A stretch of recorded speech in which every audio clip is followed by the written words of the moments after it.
Shalom, puji Tuhan.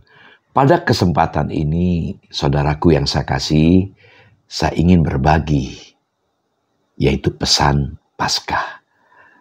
Saya tertarik untuk berbagi dari ayat yang tertulis dalam kitab sejarah tentang biografi Tuhan Yesus, secara khusus peristiwa kebangkitannya di dalam Matius 28. Secara khusus saya akan bacakan Matius 28 ayat yang ke-6.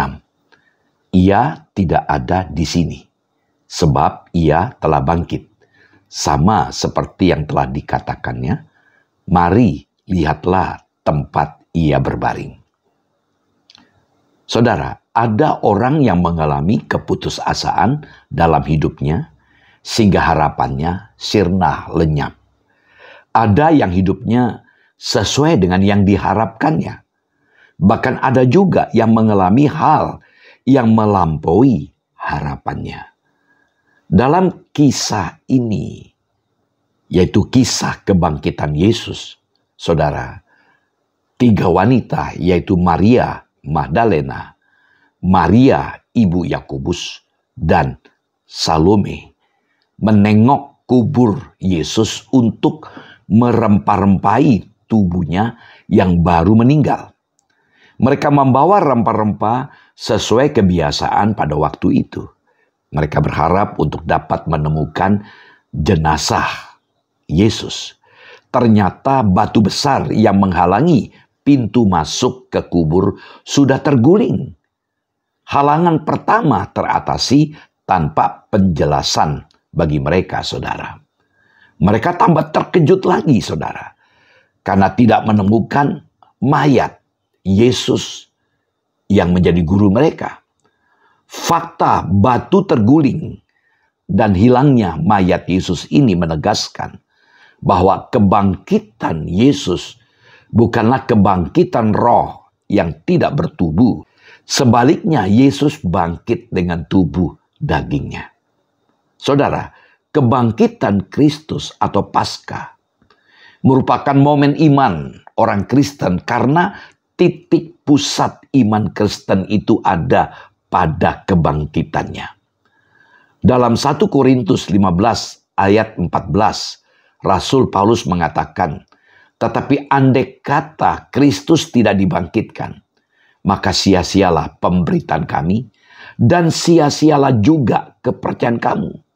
Artinya kalau Yesus tidak bangkit, percuma kita percaya. Percuma saya sebagai hamba Tuhan untuk memberitakan itu. Tapi karena ada keyakinan adanya kebangkitan, kata-kata Paulus ini sangat jelas menggambarkan bahwa puncak iman orang Kristen adalah kebangkitan Yesus. Momen kebangkitan Yesus merupakan momen kemenangan akan berbagai hal. Pertama, Yesus tidak mati. Ia hidup kembali karena ia adalah sumber hidup itu. Ia telah menang atas maut. Karena itu ia tidak lagi berbaring di tempat kematian itu. Kepada Marta, Yesus berkata, akulah kebangkitan dan hidup. Barang siapa percaya kepadaku, ia akan hidup. Walaupun ia sudah mati. Dan setiap orang yang hidup dan yang percaya kepadaku tidak akan mati selama-lamanya. Percayakah engkau akan hal ini? Saudara bisa melihat dalam Yohanes 11 ayat 25-26. Ketika Yesus berkunjung ke rumah Marta dan Maria. Saat itu Lazarus, saudara Marta dan Maria, sudah dikubur selama 4 hari. Dan ketika berjumpa dengan Marta, Yesus berkata, saudaramu akan bangkit. Marta jawab, iya, dia akan bangkit nanti di akhir zaman. Disinilah Yesus memberikan pemahaman. Bukan nanti, bukan yang akan datang sekarang. Karena aku adalah sumber dari kehidupan. Jadi Yesus sudah menyatakan hal itu kepada murid-murid. Dan itu dibuktikan. Kebangkitan Yesus merupakan kemenangan terdahsyat di mana ia keluar sebagai pemenang melawan maut, saudara. Kemenangan yang mengubah relasi manusia dengan Allah yang sempat terputus karena dosa manusia. Hari ini orang-orang Kristen, orang-orang beriman kepada Yesus merayakan kemenangan akbar sepanjang sejarah dunia. Peristiwa kebangkitan yang telah menyejarah dan menjadi dasar iman gereja Tuhan.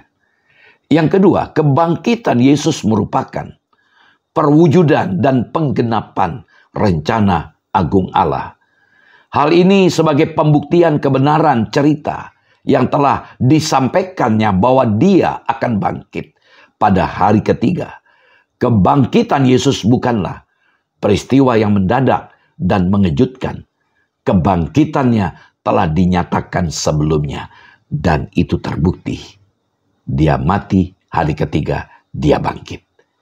Yang ketiga, kebangkitan Yesus mendorong untuk berbagi kepada orang lain.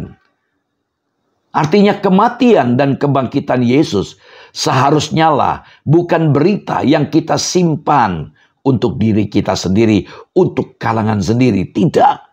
Berita kesaksian itu haruslah dikabarkan kepada semua orang sehingga banyak orang dapat mengenal dan percaya kepadanya. Yang keempat, momen Paskah yang kita rayakan mengingatkan kepada kita bahwa Yesus bangkit dan hidup. Karena Dia hidup, maka kita memiliki pengharapan. Kebangkitan Yesus memberikan kepada kita pengharapan akan masa depan yang gemilang. Artinya tidak ada masa depan yang suram. Semua tantangan, semua pergumulan tidak lagi dihadapi dengan perasaan kecewa putus asa, melainkan dengan penuh keyakinan dan harapan bahwa Yesus telah menang atas dosa. Percayalah bahwa Allah sanggup bekerja melebihi apa yang kita harapkan. Karena itu andalkanlah Dia dalam hidup saudara. Saudara, karena Yesus hidup maka kita punya harapan untuk menghadapi hari esok yang mungkin penuh dengan tantangan. Yesus yang hidup memegang kendali atas hari esok yang mungkin kita takuti, yang mungkin kita cemasi. Selama Yesus beserta dengan kita, saudara, maka kita akan ditopang dalam anugerahnya untuk bisa menghadapi dan melewati hari demi hari hidup kita. Mengapa? Karena ketika Tuhan memberikan kepada kita hari yang baru, maka ada kasih dan kemurahan Tuhan yang cukup bagi kita untuk menjalani hari itu. Selamat Paskah, Tuhan Yesus memberkati.